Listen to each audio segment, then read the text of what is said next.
अभिवादन स्वीकार करें मैं उदय पठानिया। विमल नेगी, उनकी रहस्यमयी मौत का जो मुद्दा है वो अब उलझता हुआ नजर आने शुरू हो चुका है। बीती रात उनका जो शव था वो HPPCL के कार्यालय से उठाकर किन्नौर भेज दिया गया। 4 मंत्री पहुंचे और उन्होंने जो परिवार के लोग थे उन्हें समझाने का पूरा एक तरह से कहें बीड़ा उठाया, और बीड़ा कुछ इस तरह से उठाया कि जो परिजन थे वह शव उठाने पर मजबूर हो गए। हालांकि उनकी जिद थी कि जब तक CBI जांच नहीं होती, सस्पेंशन ऑर्डर्स नहीं निकलते, तब तक वो इस शव को वहां से नहीं हटाएंगे, लेकिन हटा। खैर, अब सदन में क्या हुआ ये नेताओं की जो बानगी है उसी से सुन लीजिए। इसमें पहले मुख्यमंत्री सुखविंदर सिंह सुक्खू का बयान आएगा, फिर भाजपा के विधायक सुधीर शर्मा इस पर अपनी प्रतिक्रिया देते हुए नजर आएंगे। तो जरा वीडियो देखिए। कोई भी अधिकारी द्वारा कोई प्रताड़ित किया जाता है उसकी इंक्वायरी करना एक दायित्व बनता है किसी भी जिम्मेदारी सरकार का। जरूरी नहीं है कि आजकल के जमाने में हमको हर चीज का पता करना है, सत्यता को साफ लाना है। तो हमने ऑर्डर किया है और मैं ये भी कहना चाहता हूँ विपक्ष के नेताओं को कि अपने कार्यकाल के समय को देखिए, पर हम उस बातों पर नहीं जाते। उस परिवार के जब मेरी बात हुई इन लोगों के कहने से, जब वो गए तो मेरी उनकी वाइफ से बात, अब मैं बताना चाहता हूँ। उन्होंने कहा आपने जो एक्शन लिया है, उन्होंने ये कहा कि आपने जो एक्शन लिया हमसे संतुष्ट है, हम जा रहे हैं और आपसे मैं मिलने आऊंगी। मैंने कहा आप क्यों मिलने आएंगे, मैं आपके पास आऊंगा। ये सरकार की संवेदनशीलता और मानवीय दृष्टिकोण होता है। ये बात मेरी उनसे हुई। परिवार संतुष्ट, परिवार के रिश्तेदार संतुष्ट, सिर्फ भारतीय जनता पार्टी ने संतुष्ट। आज इसीलिए हम सबने काम रोको प्रस्ताव जो है वो नियमितता सेट में दिया था, और इसलिए दिया था क्योंकि शुरू से ही ये HPPCL जो है विवादों के घेरे में रहा है, और एक पत्र बम भी निकला था जिसमें कई अधिकारियों के नाम थे। और जो परिवार के कहने पे, स्वर्गीय विमल नेगी जी के परिवार के कहने पे जो FIR की है आनंद पानी में, उसमें एक अधिकारी का तो नाम लिख दिया जो डायरेक्टर हैं देशराज, लेकिन दूसरे की जगह लिख दिया प्रबंध निदेशक। FIR रात को ही, उस समय तक तो प्रबंध निदेशक नए आ गए थे, तो वो तो उन्होंने कहा था नाम लिखने को। तो क्या कारण है कि अधिकारियों को बचाने का प्रयास कर रहे हैं। और बिजली बोर्ड के चेयरमैन तो खुद चीफ सेक्रेटरी हैं, और उन्होंने जो है वो कल आदेश दे दिए कि जो ACS हैं ओंकार शर्मा जी वो इसकी जांच करेंगे। तो जब इतनी बड़ी संलिप्तता है, और ये खास करके 2 प्रोजेक्ट हैं, एक पेखुवाल और एक शोंगटोंग, जिनमें कि रोज़ की चर्चा रहती है कि बहुत बड़ा जो है वो घोटाला हुआ है।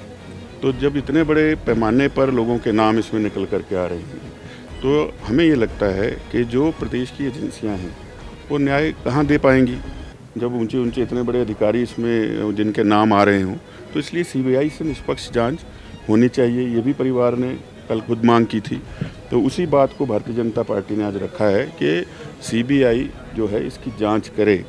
और कई बातें चर्चा में रही इसमें कि कई लोगों को फॉर्च्यूनर भेंट कर दी गई, कई लोगों को इनोवा भेंट कर दी गई। वो कौन लोग हैं, और जब ये बॉडी रिकवर हुई है तो उसकी क्या पूरी वीडियोग्राफी हुई है। उनके पास कोई कागज़ तो नहीं था, कोई नोट तो नहीं उन्होंने छोड़ा है। और वहाँ जब उनको हॉस्पिटल लेके गए हैं तो वहाँ कुछ अधिकारी वहाँ भी पहुँच गए। तो क्या कारण रहे कि इस तरह की जो है वो जल्दबाजी करने का प्रयास किया गया। और ये भी कुछ लोगों ने कहा कि बॉडी पहले ही मिल गई थी, तो उसकी सूचना भी जो है वो देरी से आई है। तो इन सारे कारणों को देखते हुए हमारा ये मानना है कि CBI की इसमें पूरी जांच होनी चाहिए, ताकि सच का सच जो है वो सामने आ जाए। मुख्यमंत्री सुखविंदर सिंह सुक्खू का बयान भी आपने सुन लिया, और सुधीर शर्मा का बयान भी आपने सुन लिया, जो हैं तो कायदे से पूर्व कांग्रेसी लेकिन मौजूदा दौर में भाजपाई है। यानी भाजपाई जो म्यान थी उसमें से सुधीर शर्मा ने निकलकर जो बयान दागा वो भी आपके सामने था। खैर, मुद्दे की बात पे आता हूं। असली बात तो यही है कि यहां पर एक कानून 2 फैसले होते हुए नजर आए। देर शाम जब चारों मंत्री वहां पर पहुंचे थे तो उन्होंने परिवार के साथ बात करी और उसके बाद शव को लेकर रवाना हो गए। लेकिन भले ही नेगी साहब का शव किन्नौर पहुंचा, वहां पर पंचतत्व में विलीन हुआ, लेकिन यहाँ पर क्या क्या हरकतें हो रही हैं वो देखने वाली बात है। एफआईआर देर शाम ही होगी और उसमें जो देशराज थे डायरेक्टर इलेक्ट्रिसिटी के, उनमें सस्पेंड कर दिया गया, जबकि जो बकाया 2 आईएएस ऑफिसर्स थे उनका नाम नहीं आया और ये आरोप लगना तय था और वो लगा भी। और उसके बाद अब सवाल उठने शुरू हो गए हैं कि एक कानून के तहत 2 फैसले कैसे हो सकते हैं। एक तरफ तो देशराज का नाम आ गया, दूसरी तरफ जो 2 आईएएस अफसर थे उनके नाम वहां से गायब हो गए। उनकी जो पोस्टें हैं, जिन पदों पर वो तैनात थे, वो दर्ज हुई, ना कि उनके नाम दर्ज हुए। अब जाहिर सी बात है कि जब जांच होगी उसमें किसी व्यक्ति विशेष का नाम नहीं है, वहां पर पद नाम है। अब ये तो होने से रहा कि एमडी साहब या दूसरे जो साहब थे उनकी कुर्सी से पूछताछ तो हो नहीं सकती, उनके कमरे के बाहर जो नेम प्लेट्स उस दौरान लगी हुई थी उनसे तो पूछताछ नहीं हो सकती। पूछताछ तो ले देखकर उन्हीं व्यक्तियों से होनी है जिन पर ये संगीन आरोप लगे हैं। अब सवाल उठना भी लाजमी है। एक व्यक्ति को सस्पेंड कर दिया जाता है और 2 को उनके पदों से हटा दिया जाता है, यानी बहुत कुछ ऐसा है जो अब रहस्यमय होता जा रहा है। बड़ी पहले सुना करते थे कि अमीरों के लिए कानून अलग, गरीबों के लिए कानून अलग होता है, लेकिन पिछली रात ये साबित होता हुआ भी नजर आया। ये भी कहा जाता है कि कानून के हाथ बहुत लंबे होते हैं, लेकिन पिछली रात ये साबित होता हुआ भी दिखा कि जो कानून के हाथ भले ही लंबे होते हैं, लेकिन जो रसूखदार लोग होते हैं उनके हाथ तो छोड़िए, पांव भी इतने लंबे होते हैं कि जब वो डग भरते हैं या पग उठाते हैं तो इतना लंबा हो जाता है कि शायद कहीं ना कहीं कानून को पिछड़ने की वजहें जो हैं वो यहाँ पर दे दी जाती है। आज सदन में सत्ता पक्ष और विपक्ष आमने सामने हुए, लेकिन इन दोनों के आमने सामने आने के बावजूद भी जो विमल नेगी जी की मौत का जो मसला है वो कहीं बीच में आता हुआ नजर नहीं आ रहा है। अब अगर सियासत के लहजे से ही बात की जाए तो ये भी एक हैरानीजनक तथ्य है कि बीजेपी की तरफ से कांग्रेस छोड़कर बीजेपी में शामिल हुए और फिर जीतकर पुनः विधानसभा पहुंचे सुधीर शर्मा सामने आए। यानी एक तरफ खालिस कांग्रेसी सुखविंदर सिंह सुक्खू थे तो दूसरी तरफ बीजेपी के खाते से पूर्व कांग्रेसी सुधीर शर्मा सामने आए और एक बहुत ही अभूतपूर्व बयान जो था वो इन भूतपूर्व कांग्रेसी नेता ने दे दिया।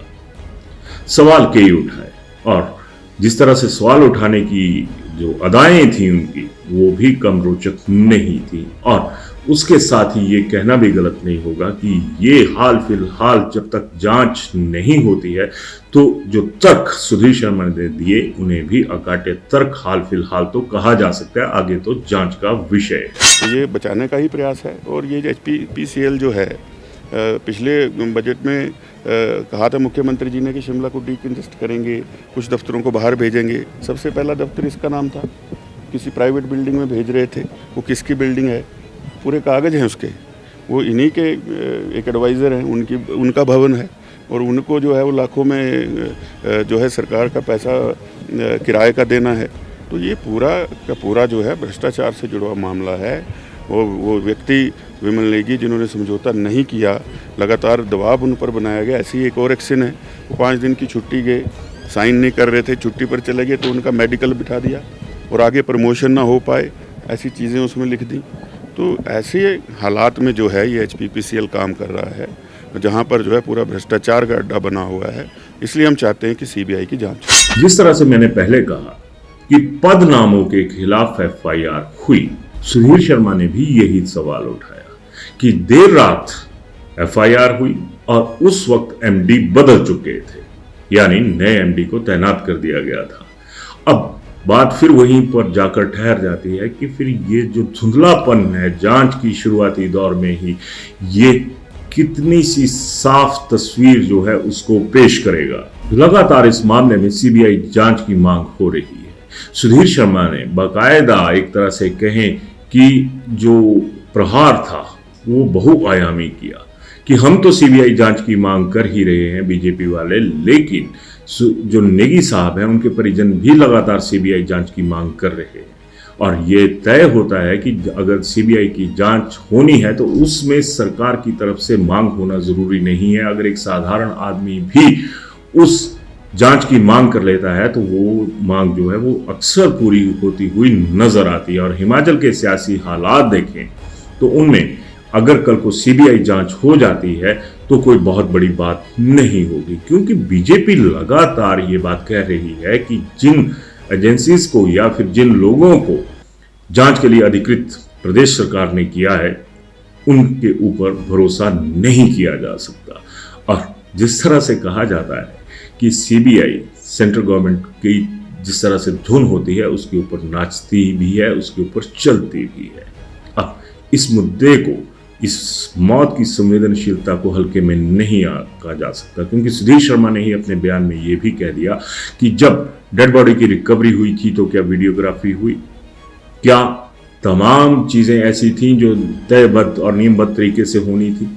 उन्होंने तो ये आरोप भी दाग दिया कि डेड बॉडी पहले मिल चुकी थी और इसकी सूचना का जो प्रवाह है वो कहीं रुक गया, यानी सूचना जो है वो देरी से आगे मुहैया करवाई गई। यानी जितनी सी एक ये कहे कि जांच में जो पहले होते हैं बिंदु वो खुद बीजेपी तैयार हो चुकी है और उन जांच के बिंदुओं को वो आगे सरका भी रही है।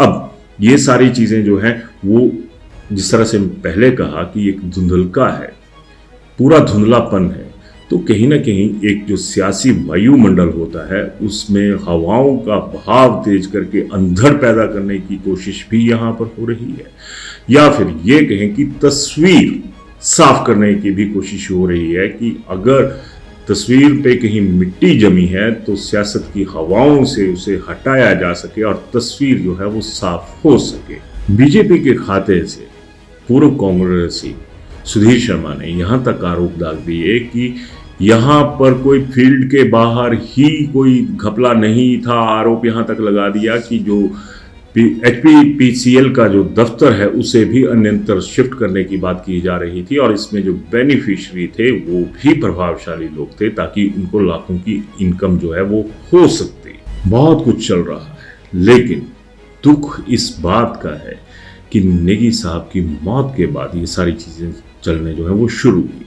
अब उस खत का भी जिक्र आ रहा है, उस खत का फिक्र भी खुद बीजेपी को हो रहा है जिसमें ये कहा गया था कि एक बहुत बड़ा घोटाला जो है वो एक अधिकारी के नाम पर सामने आ रहा है। और हैरानगी की बात है कि लगभग कुछ 6-7 महीने पहले बीजेपी के ही एक विधायक है, उन्होंने इस मसले को उठाया था सदन में, लेकिन बात आई गई हो गई। अब सवाल ये भी है कि एक मौत के बाद बीजेपी क्यों जागी? कांग्रेस सोई है, जिस तरह से आरोप लग रहे हैं उससे ये लग रहा है कि कांग्रेस की जो सरकार है वो सोई है। लेकिन विपक्ष तब कहां था? फिर 6 महीने कहां पर थे ये लोग? अगर कोई पत्र बम फटा था तो इन लोगों की नींद क्यों नहीं टूटी? तब सीबीआई जांच की मांग क्यों नहीं हुई?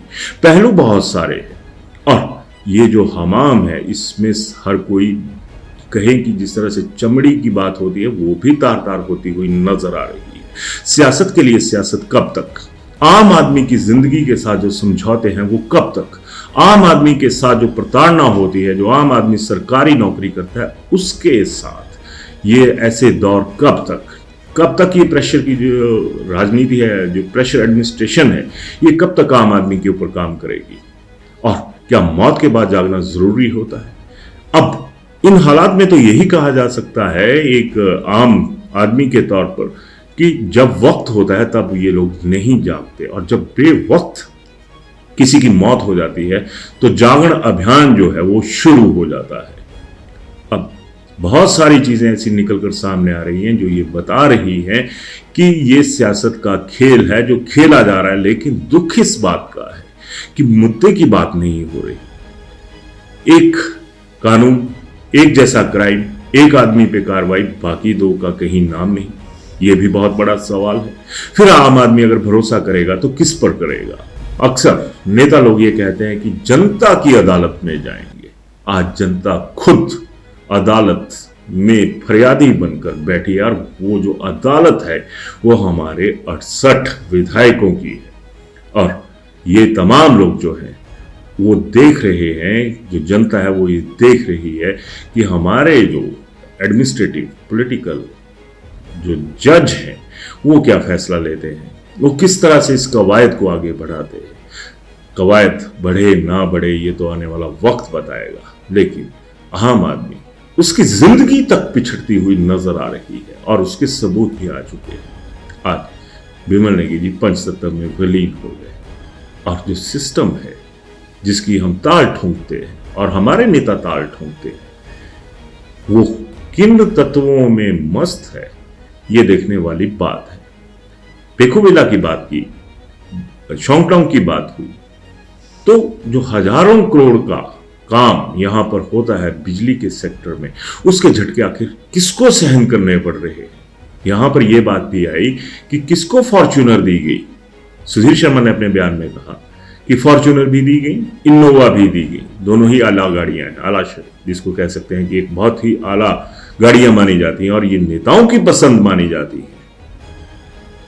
तो जब ऐसी परिस्थितियां होंगी तो फिर क्या बीजेपी और कांग्रेस दोनों को इस कटघरे से बाहर रखा जा सकता है? सवाल बहुत सारे हैं लेकिन जवाब कोई भी नहीं। जवाब सिर्फ इतना सा है कि जनता जो है वो मूक बधिर बनाकर रख दी गई है। और हम लोग कहते हैं ना कि जिस तरह से कानून की देवी जो होती हैं, जिनकी प्रतिमा लगी होती है, उनकी आंखों के आगे से पट्टी जो थी वो हटा ली गई थी कुछ अर्सा पहले। लेकिन हिमाचल में तो हमारे नेताओं को कह लीजिए, एडमिनिस्ट्रेटिव पावर्स को कह लीजिए, ऐसा लग रहा है उन्होंने न्याय की देवी की आंखें खुली होने के बावजूद, पट्टी हटने के बावजूद कुछ ना देख पाए। उसके लिए उनकी आंखें बंद करने के लिए ही सियासत का जो अंधड़ है वो खड़ा किया जा रहा है। इस अंधड़ में हम आप लोग कहां पर हैं, जरूर इस बात पर चिंतन कीजिएगा। धन्यवाद। कॉस्ट से भी कम मेकिंग चार्जेस लेना ही सब कुछ नहीं होता। ज्वेलरी खरीदते समय ये भी जरूर ध्यान रखिए कि आप किससे खरीद रहे हैं, क्या वो ब्रांड ट्रस्टेड है और आपके पैसे की कदर करता है। जी हाँ, भूषण ज्वेलर्स है हजारों लोगों का विश्वास और मोस्ट ट्रस्टेड ज्वेलरी ब्रांड, जहां आपको मेकिंग चार्जेस पर छूट के साथ सोने की गुणवत्ता और उम्र भर का विश्वास भी मिलता है, क्योंकि भूषण ज्वेलर्स है ए बॉन्ड ऑफ ट्रस्ट।